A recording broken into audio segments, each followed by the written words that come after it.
संघर्ष की राजनीति का चमकता सितारा संतोष बेनीवाल। संतोष बेनीवाल, यह वह नाम है जो कुछ थोड़े से वक्त में ही हरियाणा की राजनीति में सबको याद हो गया है।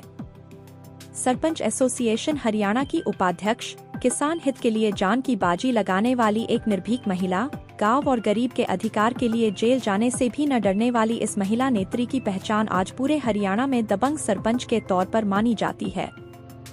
जब हरियाणा में सरपंच अपने अधिकारों की लड़ाई लड़ रहे थे तो उस संघर्ष में सरकार से भिड़ते हुए पहली लाठी खाने वाली वह पहली महिला सरपंच है। पंचकूला में सरपंचों के अधिकारों के लिए उन्होंने अपनी गिरफ्तारी दी। जब एलनाबाद हलके के नारायणखेड़ा गांव में किसान बीमा मुआवजे के लिए लड़ रहे थे तो संतोष बेनीवाल ने उनकी आवाज को बुलंद करने का काम किया। वे 16 दिन की भूख हड़ताल पर रहीं। सेहत बिगड़ी तो अस्पताल तक में भर्ती करवाना पड़ा, लेकिन उनका संघर्ष जारी रहा। वे नाम से बेशक संतोष हैं, लेकिन गांव, गरीब, किसान के हितों को लेकर जब तब उनका आक्रोश सामने आता रहा है। एक छोटे से गांव छानी में 21 अक्टूबर 1978 को पिता बद्री प्रसाद माचरा और मां तारावती के घर जन्मी संतोष ने भट्टू में अपनी पढ़ाई की। वर्ष 1994 में उनका विवाह नंदलाल ठेकेदार के साथ संपन्न हुआ। उनके 2 बेटे दीपेश और नीलेश हैं। जिला परिषद के चुनावों से राजनीति की धमाकेदार शुरुआत करते हुए उन्होंने जोन नंबर 14 से पूर्व सांसद विद्या बेनीवाल की पुत्रवधू मेघना बेनीवाल को 6,500 मतों से पराजित करके की। वर्ष 2022 में सरपंच पद के चुनावों में उन्होंने श्रुति बेनीवाल को 370 मतों के अंतर से परास्त करके अपने तेवर दिखा दिए थे कि उनकी राजनीति आम आदमी के हक की है। वे ब्लॉक प्रेसिडेंट भी रहीं।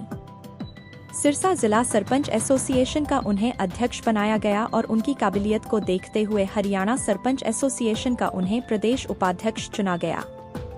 अपनी संघर्षशील और दबंग छवि के कारण संतोष बेनीवाल ने पूरे इलाके में अपनी पहचान कायम की है। लोकसभा चुनावों में उन्होंने कुमारी सैलजा के पक्ष में जोरदार प्रचार किया और कुमारी सैलजा की रैली भी करवाई, जिसमें हजारों लोगों की भीड़ जुटाकर उन्होंने अपनी नेतृत्व क्षमता का परिचय ही नहीं दिया, बल्कि अपने हलके से उन्हें 25,500 वोटों की लीड दिलाकर अपने आप को साबित भी किया।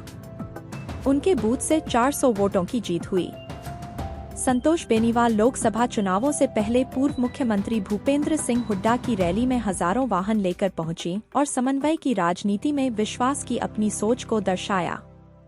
कुमारी सैलजा ने लोकसभा चुनावों में उनके सिर पर हाथ रखकर आश्वस्त किया कि एलनाबाद विधानसभा से वे कांग्रेस की सशक्त उम्मीदवार होंगी। संतोष बेनीवाल का आत्मविश्वास और लगातार जनता के बीच में रहकर संघर्ष करना इस बात का प्रतीक है कि एलनाबाद हलके में उनकी मजबूत पकड़ है और इसी के बूते वे चुनाव जीतने का पूरा मादा भी रखती हैं।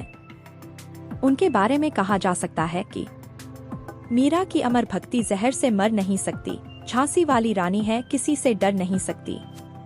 मदर टेरेसा, कल्पना हो या सानिया, मैरी असंभव क्या है दुनिया में जो नारी कर नहीं सकती।